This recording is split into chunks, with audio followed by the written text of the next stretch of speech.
This is Karen with My Impossible Dream, and we are going to be talking about a dream with Laura Bennett. I don't know how many of you know about pet insurance because I've been talking to friends recently who have had sick cats, sick dogs, and they tell me that it's so expensive, taking care of them, and they just wish there was insurance. Well, guess what? There is. And Laura says that it's not brand new. It's been around for a long time. So, Laura, welcome, and tell me how you got involved in all this. Well, thank you for inviting me. It's a pleasure. I can't help but talk about pet insurance. So it's what I do all day, every day. But pet insurance, I never imagined I would ever get involved in pet insurance. It wasn't something that I thought of for the longest time. So I started my career working in insurance. I worked in insurance for 12 years. I'm an actuary, so that's sort of a mathematics of insurance person and finance focused. But I was working for about 11 years when the year 2000 came around. And so it's still like having a big birthday. Everybody was freaking out and it was crazy. So I thought, well, what do I really want to do? I think it's sort of that point in your career too. Mm-hmm. You've got like 10 years. And so I'd really like to run a company. And so I thought, well, I'm working at a large life and health insurance company in Toronto. I would likely end up running a large life and health insurance company. That's the business I'm in. Sure. And I thought, God, I can't think of anything more awful to end up doing. It was so bizarre.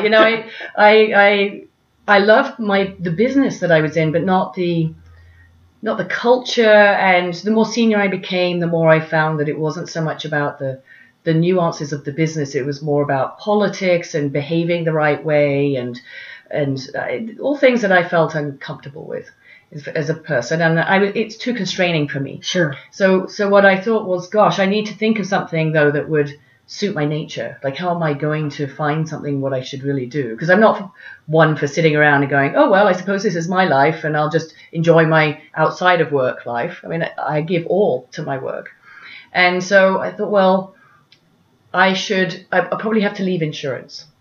And so to do that, because who's going to look at an actuary and a CFA and go, oh, let's have you run our completely nothing related to that company. So I said, well, I'll get an MBA. And I thought, well, I didn't know anyone who had an MBA, but I thought I will look at the lists that say, what are the top MBAs in the world. Sure. And I'll just apply at the top and work my way down and see who would take me. And my boyfriend at the time, now my husband, also for various reasons wanted to get an MBA. So we started applying to this list, which is quite funny, because if you knew any better, you'd be like, oh, first of all, don't pick that one, and you'd be more educated about it. But we didn't know any better. And so we ended up getting into both of us, the Wharton School of Business, which is at the University of Pennsylvania. So we came from Toronto to UPenn. And when we arrived, 2001, a friend's cat got sick. Now, they were from the United Kingdom, and they come directly with their cat, and they had spent over $5,000 on their cat. This is the University of Pennsylvania. Now, their specialty hospital is expensive, but this was with the student rate back in 2001, like an outrageous amount of money. Sure. Not something they had planned on doing. And so they said, wow, we should have had pet insurance, because it's so much more common in the UK, even back then. So about 12% of cats and dogs were insured. And so it was kind of considered normal, and that's something that everybody would get, or at least think about. And they were just kicking themselves that they didn't get it. So they looked at what was available in the US and realized, oh, wow, this is a very different marketplace than the UK. Very few people, really very few people got pet insurance. Nobody had heard of it. And what was available was awful, to put it bluntly. It just wouldn't have even really paid out anything close to what they had ended up paying out. And so they, as good business students, thought, well, maybe there's a business idea here. So long story short, in the second year of the MBA, I got involved with them because I was the only insurance person in the class. And so we decided to put together a business plan for the business plan competition. And I thought, well, this is exciting because it's the crown jewel of events at Wharton. Right. It's the thing that you want to do. Going to business school, business plan competition is the thing. And we did a lot of research for it. And the more I looked at this, the more I thought, wow, I could use my unique skills, use actuarial science for pet insurance, which had never really had anyone use modern actuarial techniques, partly because literally there was no actuarial science developed around pet insurance. So I thought, maverick me, I could be the one to introduce Wonderful. it, change the design, find out what people were really looking for, and then do that. So we did the business plan competition and we won. So we got a little bit of money from that, very modest amount. And so Alex Kruglich, who was on that team, and myself decided that we would do this full time as Embrace Pet Insurance. So we graduated 2003, basically worked full time on Embrace, getting it set up. Although it did take us a very long time. We needed three things. We needed, an actual product, which I could provide, Alex and I could do. We needed money. And we needed... Money is always an issue. Yes, money. I mean, we didn't have any rich uncles, and we both had Wharton debt. And in case in my family, we had 2 Wharton debts. And I just had a baby. Alex's family he just had a baby too. So yes, it was all pressure. But we also need an insurance partner. So we're not actually an insurance company. It's very difficult to be an insurance company. It requires a lot of time to create one and a lot of money. We're talking millions and millions of dollars to be filed in every single state. It's a very complicated thing. So you start off by partnering with another insurance company. So we needed those 3 things. We created the product, and I thought that it would be easier to find an insurance company than it would be to find money, because we all know how hard it is to find money. Right. Well, it turned out to be much easier to find the money, which just shows how hard it was to find the insurance company. And so we ended up partnering with Lloyd's of London, but we were only able to do that because our first investor was actually my mentor and I suppose sponsor at the company I worked in Toronto, who ended up being the president of that company. And we kept in touch. He was an actuary too, but much more on the business side of things. And in fact, when I was leaving the company, and I'm a very loyal person, I felt terrible because they had literally moved me around and they loved me. They really liked what I was doing. So I felt terrible telling them, and particularly Bill, my mentor, that I was leaving. And when I did confess to him that I was leaving, he said, when I was your age, I wanted to do an MBA and I was talked out of it. So he said, so I'm never going to talk you out of it. I think this is the best thing you can do. How wonderful. And I'll, just keep in touch. So I kept in touch. He put down the first check for Embrace, $50,000. Oh, and so we could show it to Jumpstart when we presented to them. So if people aren't familiar, Jumpstart is a venture development fund here in Northeast Ohio, and they invest in companies that have high growth potential, who would get follow-on funding from venture capital or basically grow so much not needing follow-on funding, but hiring a lot of people. So developing economic development. Okay. And we were one of the very first portfolio companies that they invested in.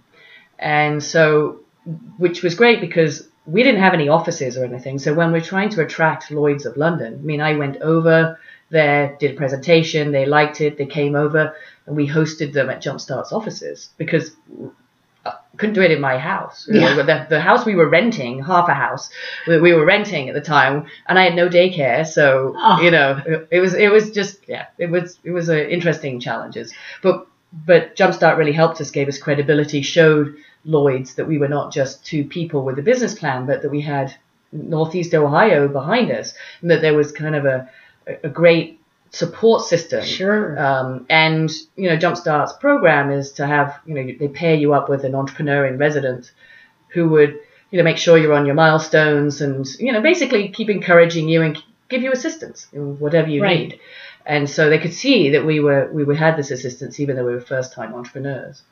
And then when we had to go back to London to negotiate arrangement, Jumpstart sent Mark Smith, who was our entrepreneur in residence, with me. Alex was at the time. So Alex's background, he's a chemical engineer, and he's Australian, and his wife's Chilean. So he needed, his student visa, once graduating from Wharton, only lasted 1 more year. So he needed to find a job to be sponsored, because Embrace at the time Sure. was not big enough to, or didn't really exist, quite frankly, to sponsor him. And so he ended up working at Progressive Insurance, which is where my husband got a job once we graduated Wharton. That's why we're in Northeast Ohio. So Alex was working. He couldn't come with me because he needed to stay in the country, actually, because of his green card. Yeah. So anyway, Mark came with me to London to assist, be moral support, help in the negotiation and all of this good stuff. But it turns out, it was kind of funny, I was pregnant with my second child at that point, and I hadn't told anyone. But when you go to London and you're working with Lloyd's of London or any insurance business, there's an awful lot of eating and drinking and smoking of cigars that goes on. And so I couldn't do some of those things. And they would have noticed, hey, why are you not having a drink, Laura? When, I might have had one in the past. And so Mark was my designated smoker and drinker, smoker of cigars and drinker, yes. But I did tell them that I was pregnant, but this was my second child, and it hadn't stopped me from, building this company and getting ahead with it. So that didn't bother them. And so, so we actually, though it took us from, June of 2003 when we graduated to October of 2006. To actually sell our first policy, because once we had Lloyd's, it took another year to get them organized enough for us to then be able to sell policies through them. But we did sell the first policy. In fact, I bought the first policy for my cat Lily, and we were up and running at that point. So you started really in 2006. Now it's 2015. I know. We're in our 9th year, coming up to our 10th year in October. So you told me in the beginning that people, and I know, people still don't even know that pet insurance really exists. So how do we let people know about this? So people will find out about pet insurance in a number of ways. So first of all, it could be in a more pragmatic way, like at your veterinarian. Now that you've heard, your listeners and you have heard of pet insurance, when you go to the vet next, or if you happen to be visiting a vet or know a veterinarian or whatever, you can ask. But you'll see in their waiting rooms things like brochures and posters, maybe even offered a promotional plan for 2 months of free pet insurance, which is something that we offer through veterinarians that we work with. And they take different approaches. When we first started, our idea was to do online only, like that really it was going to be an online offering. Alex's job at Progressive was to put commercial auto online. So he's very familiar with the online world and selling insurance online. Of course, it turns out to be much harder for someone like Embrace Pet Insurance, who no one's ever heard of, to sell online. Now, we do sell a lot online. That's one of our main channels of making, attracting people to us and then converting them online. And we have a contact center, but coming to us online. But when we first started, we said, well, veterinarians would never be interested in pet insurance because it has been so poorly done that often they have a negative experience. And that's one of the reasons why it hasn't grown so much in the US. The original plans were not very good. But our plan is quite different. It covered things that you would expect it to, like hereditary conditions. So if you have an English bulldog, pretty much anything that English bulldog gets is all from genetics that dog has. Okay. Yeah. So if you have a policy that doesn't cover that, it'd be very disappointing because you think, well, how could a bad knee be hereditary, or how could breathing issues be hereditary? But they all are. Even things like allergies and skin issues and so on. A lot of it. So the original policies weren't very helpful with that. So anyway, veterinarians having not a great experience, we said not very excited about pet insurance. We wouldn't even bother trying to persuade them. But then we started getting these calls from veterinarians or their offices saying, can you send us brochures, because we have some really happy clients here who love your insurance, and we think we would like to share the news with our other clients. So after we had this call several times, I hung up and said, I need to make a brochure for these veterinarians. Yeah. So I actually made the first one. I'm not the marketing person, Alex is, so he still rolls his eyes at this whole first brochure, but that's what we worked with. We've since developed it into a thing of beauty that's much more effective. But your veterinarian will be the place, because veterinarians have become more aware that there is good pet insurance out there. Not all of it's good, but they've become more savvy at working out which ones are good.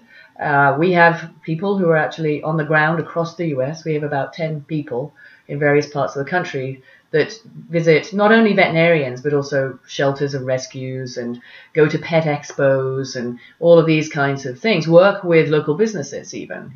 For example, your doggy daycare might have brochures in there, and that might be because one of our reps has been in, and the daycare is like, this is good service for our clients. Let's just offer it. So veterinarians would be one place, sort of an obvious. That's a point of pain, if you like, right? Or the point of awareness, where the veterinarian may tell you, you have an English bulldog, you darn well better get insurance, because it's going to be really expensive. There's no if not, there's or buts. That's what's going to happen. But there are other areas. So I mentioned shelters and rescues. So should you adopt a dog or a cat, very often you will be offered a promotional policy that you can take for free. It's for free for 2 months. And it's a great way to learn about pet insurance and also kind of get to know the company that you have the free insurance with. But it should just make you aware of insurance, and then you can go out and do your research as to, the good companies and what would be effective for you. So shelters and rescues, also employee benefits. That's an area where if you work for a large company, one of their benefits that they might offer would be discounted pet insurance that you can pay for by payroll deduction. So that's a nice painless way of having the money, paid for your, you pay monthly or every 2 weeks or every half a month, whatever your payroll, occurs, you can pay for your insurance that way. And also another area that's actually new, and one that we're really involved with, is strategic partnerships. So large companies like Geico, Allstate, USAA, Ameriprise, they all have a partnership with our insurance partner, current insurance. We're not with Lloyd's anymore. So we're with American Modern, which is a subsidiary of Munich Re, which is one of the top reinsurance companies in the world. And they provide different types of insurance, like RV insurance or renter's insurance, to Geico and Allstate and all of these. So they already have an insurance partnership. So adding on pet insurance for those organizations, they ask for it and we provide it. So if you go to the Geico website and there's a drop-down list, you'd be amazed to see what types of insurance they actually sell. They sell all sorts of insurance, including RV and renters and all of these things, and pet. And pet, if you click on that is us. So we have our quote engine with the gecko on it and all of that. So it's kind of a portfolio. It says Geico portfolio. So they sort of put it as, this is a portfolio product that we offer. And USAA the same. If you're a USAA member, you can get a nice discount on your policy for being there. So there are a number of ways that I think people will start to see. It's not just a very small niche of pet insurance now. We're talking large companies that sell all sorts of types of insurance, adding it in. With Allstate, agents can sell our pet insurance. So it's a whole different way of doing it. And I think people will start to notice it more and more. Now, no one has taken the step, though, of doing big advertising, because one of our challenges is not competing against the companies, and there are 12 of us out there selling pet insurance under a number of different brands. But it's the lack of awareness. And we'd all dearly love for one of us to actually spend a lot of money on TV advertising, because it would raise awareness of pet insurance in general. And we'd all benefit from it. But, of course, no one wants to do that. Right. And so it's going to be interesting to see how that plays out. But, if a Geico decided to do that, that would be game-changing, because everybody's heard of Geico. Right. In fact, what's interesting in the industry is that we have our number one, the number one player, which has been around the longest, is being called VPI. So Veterinary Pet Insurance was the name of the company. and they were a long time ago were invested in by Nationwide, and then over time Nationwide actually acquired them, but they always kept the VPI brand. Okay. So there's a general awareness. If you ask anyone who knows anything about pet insurance, they've probably heard of VPI. But this year, they're actually changing it to being Nationwide. So it'll be interesting to see, because that'll be the first one where that's kind of a common household name. It'll just be a line of insurance under Nationwide. Got it. And okay. So we're not sure as an industry, is that good for the industry? Is it good for Nationwide? Is it neutral? Like what impact will this have?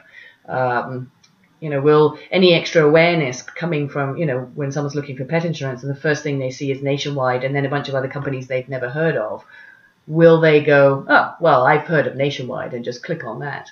Or will they be like, well, let me just investigate? Or will they be, Nationwide is insurance.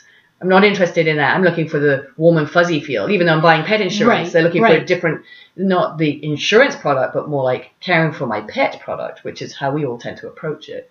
So it'll be very interesting to see how it all plays out. But I can guarantee you, so at the moment it's still less than 1% of cats and dogs are insured in the US, but that's growing. And I think just general awareness. So the fact I'm talking to you here now, Absolutely. I'm creating my own little pool of extra aware people Absolutely. who are going to be out there going, maybe this is a product for me, because, it's there to protect you against the financial impact of having your pet. Well, and, we talked about this before we went online, that people in America, we sort of resist insurance. Even before Obamacare came about, we don't need insurance. And it's like, but when you get that bill from the doctor, when you get that bill from the hospital and you can't pay it, then you wonder, why didn't I have insurance? Right. Okay. Yes. And yes, that monthly bill sometimes is annoying because you're healthy and you think, why am I paying into something? You alluded to homeowners insurance.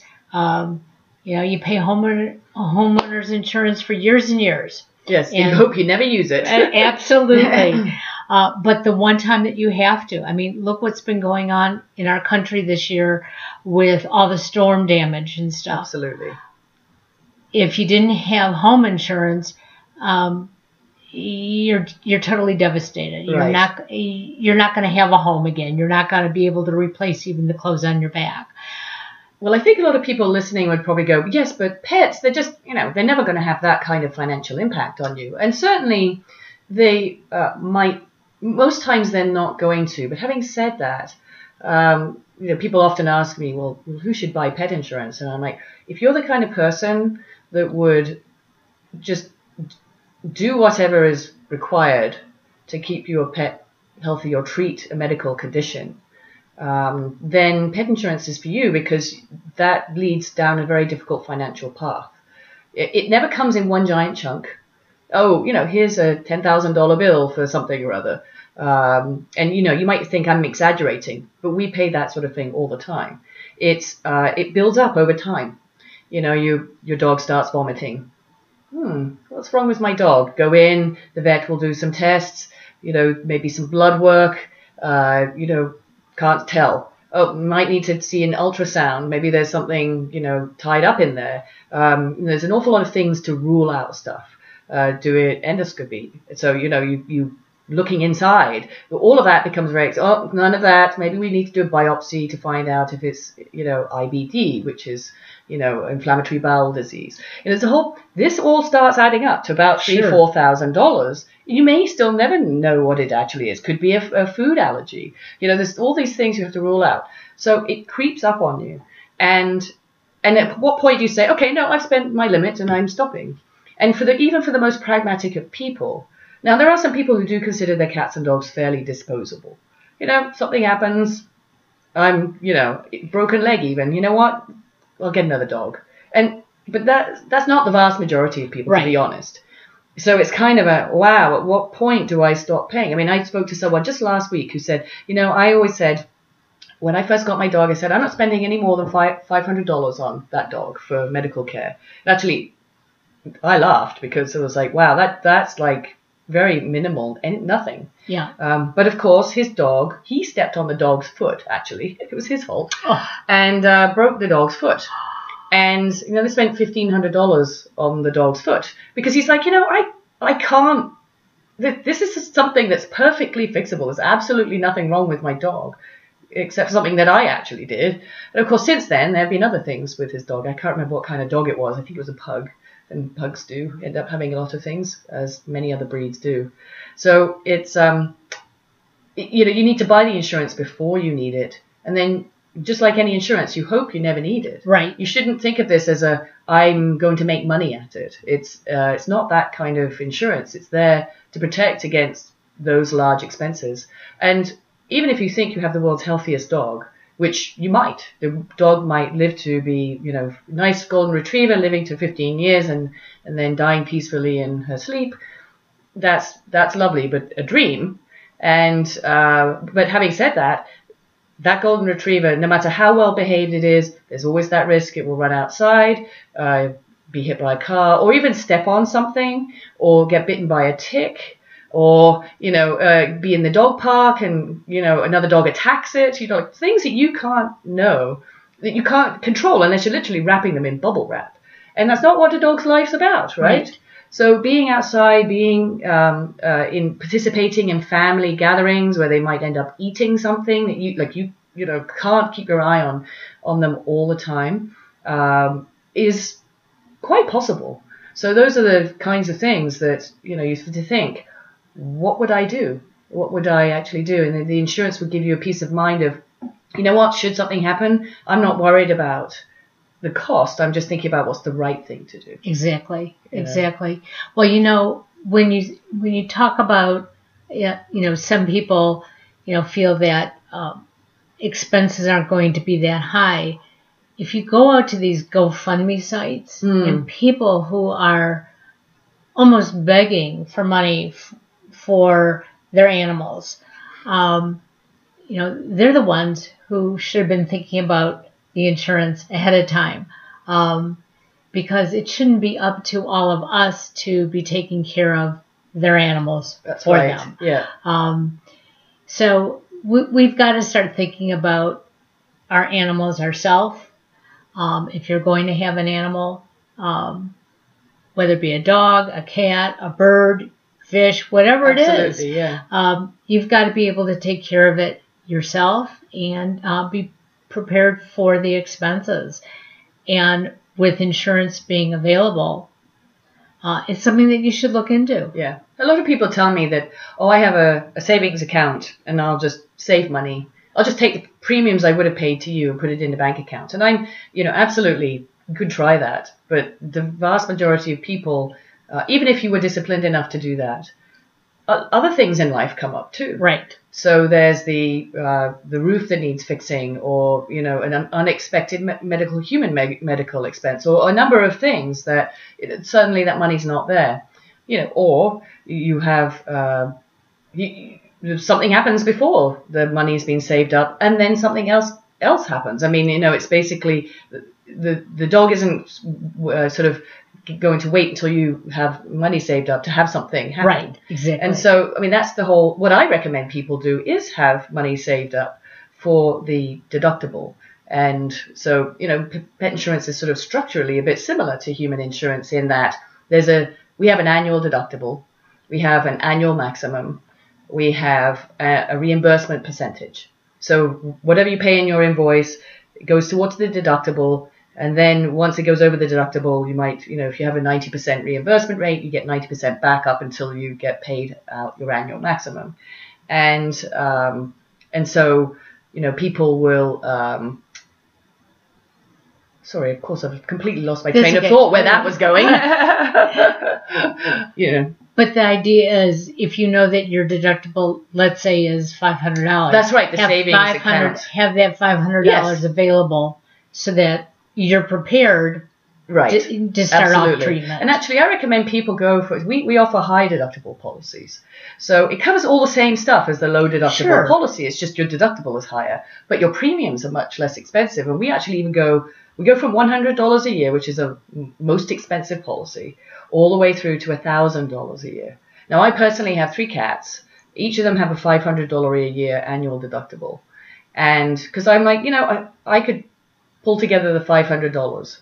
But above that, I have a 90% reimbursement rate, and I have $10,000 of coverage. So should they have, be hit by a car or something like that, but it's survivable, and, with lots of love and care and, of course, expensive treatment, the money is there for that. And the 3 of them per month, and they're about $50 for the 3. And so I'm, that's in Northeast Ohio with mixed breed cats. If I had purebred cats, it would be a bit more expensive. If I had dogs, it would be a bit more expensive as well. But that, to me, gives me peace of mind of, one of my cats goes out, the other 2 stay inside. But each, people say to me, I have an indoor cat, so nothing's ever going to happen to that cat. And I'm like, you know what? That cat gets very little exercise, typically. They typically tend to be overweight. And they're much more likely to have diseases like diabetes and pancreatitis because they eat something they shouldn't have.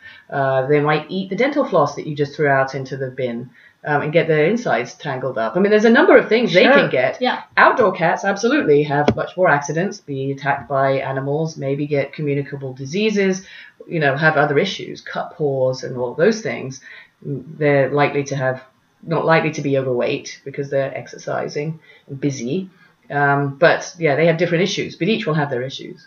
So I encourage people to think about it. Maybe get the high deductible plan, which has low premiums, and then go, what, should something extreme happen, then you don't have to worry about it. The insurance will cover it. Right, exactly.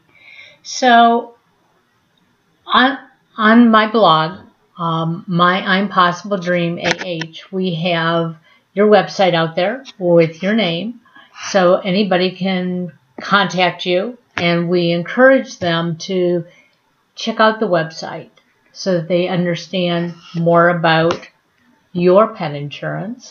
And you do have out there some comparables so that they can see absolutely what's going on in the industry. And I really liked that when I looked at it. It was like, you're not hiding anything. And to me, that's really important when you're looking at a new product. And again, like I said, when I was talking to some friends earlier this morning and they said, no, there's no such thing as pet insurance, I said, yes, there is. And I'll let you know at the end of the podcast how to find it out. And what you're going to like is that they are going, when you get out to the website, you're going to be able to see a comparison. And you get to choose, okay? That's right. I'm hoping that you will follow Laura and Alex and their company, because I think that's important. But again, it's going to be your choice. And pet insurance, I'd rather see people invest in this than going out on Kickstarters and GoFundMe sites and asking all of us to take care of your animals, because they're your animals, they're your loved ones, and that's right. It should be your responsibility. Absolutely. And it's, you can get a policy for $1 a day, a good policy that will give you good coverage. And so it's not as expensive as you might think, but then again, you can have lower premiums, just the higher deductible, and just have something there in case. So you started out and you worked in human insurance for 12 years. Yeah. You basically have been in animal insurance for about That's right. 12 years. Yeah. Is there something else coming up? No, at the moment I'm very fully focused on pet insurance, and this is my baby. So as long as, we have outside investors, as long as the outside investors think that I'm doing a good job, then I don't plan to go anywhere. I do assist other entrepreneurs, though. So what's one of my passions? If I'm asked to speak, it's either on pet insurance, on the actuarial science behind pet insurance, or women entrepreneurs. So I focus on those things. And so I founded a mentoring group called the Burning River Coffee Community. In fact, that's how we met. Right. And, a friend of mine is in that community, and she knows you, and we happened to meet that way. But when I first came to Cleveland, there was no woman who I could find that had raised venture capital money. And so when I was going through raising money, so I raised angel funds, venture development funds, venture capital funds, and private equity funds. And there are very few women. And the reason that that's important is because the vast majority of investors are men. And it's just, there's a whole different view of what they have. They how to communicate about your business, if you're a woman, to men who just think, well, I just shoot my dog. So I was just looking for sort of insight. I couldn't find any, so I muddled through myself with Jumpstart's assistance, but I can't kind of say to them my deepest, darkest thoughts and fears because they're also an investor. And you never tell your investors what's really going on in your mind. You put up a good front. But so I thought, what could I give back? I could give back that. I could find other women who had actually raised money or were building their businesses, and find women who were looking for people like us and give access and sort of advice and mentoring and just difference of opinions and just encouragement.